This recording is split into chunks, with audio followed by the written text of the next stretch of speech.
Ahmedabad મનપાનું 2026-27નું draft budget 17,000 કરોડનું draft budget રજૂ કરાયું. ગયા વર્ષ કરતા બજેટમાં 3,017 કરોડનો વધારો. આ વર્ષે લોકાર્પિત થયું છે. એમાં નેશનલ અને ઇન્ટરનેશનલ જે ઇવેન્ટ્સ એમાં થઈ રહ્યું છે, એના સાથે સંકળાઈને કોચેસ અને વ્યવસ્થાથી આપણા બાળકો ખૂબ સરસ સ્પોર્ટ્સમાં કરે એના માટે પણ આપણે સમાવેશ કર્યું છે. એના ઉપરાંત આપણે સસ્ટેનેબિલિટીમાં મેં આપને કીધું કે 42 જેટલા ગાર્ડન છે, એ લેક છે, એ લેક ગાર્ડન તરીકે ડેવલપ થાય એના માટે આપણે વ્યવસ્થાપન કર્યું છે. મેજર એક પ્રોજેક્ટ જે આપણે લેવામાં આવ્યું છે એ છે કે આપણા અત્યારે રિન્યુએબલ એનર્જીમાંથી 14% જેટલું એનર્જી અત્યારે આપણે મેળવીએ છીએ.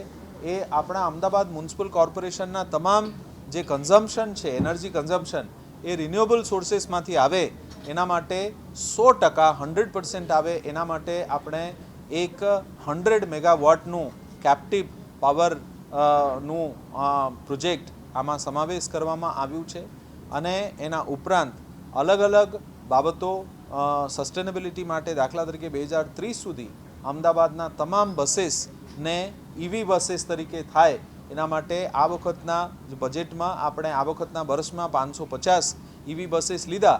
આગામી વર્ષે લગભગ 1200થી વધારે બસીસ આપણે લઈશું અને 2029 સુધી 3000 બસીસ ઈવી બસીસ આપણા શહેરમાં ચાલે એના માટે અમદાવાદ શહેરમાં આ બજેટમાં એનું વ્યવસ્થા કરવામાં આવ્યું છે. ડ્રાફ્ટ બજેટમાં સમાવેશ કરવામાં આવ્યું છે. ગઈ વખતનું ડ્રાફ્ટ બજેટ લગભગ 14,001 કરોડ હતું, જે આ વખતે આપણે 17,018 કરોડ રૂપિયા આપણે રાખ્યું છે.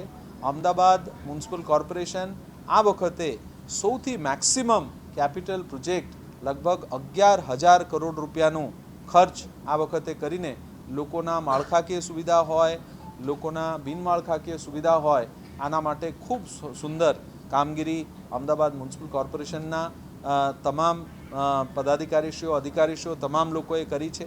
અને મને આનંદ છે કે આ વખતના જે બજેટ છે એ બજેટ એને આગામી સમયોમાં તમામ ઇન્ફ્રાસ્ટ્રક્ચર અને તમામ બાબતોને ફોકસ કરે એ રીતે વ્યવસ્થાપન થયું છે.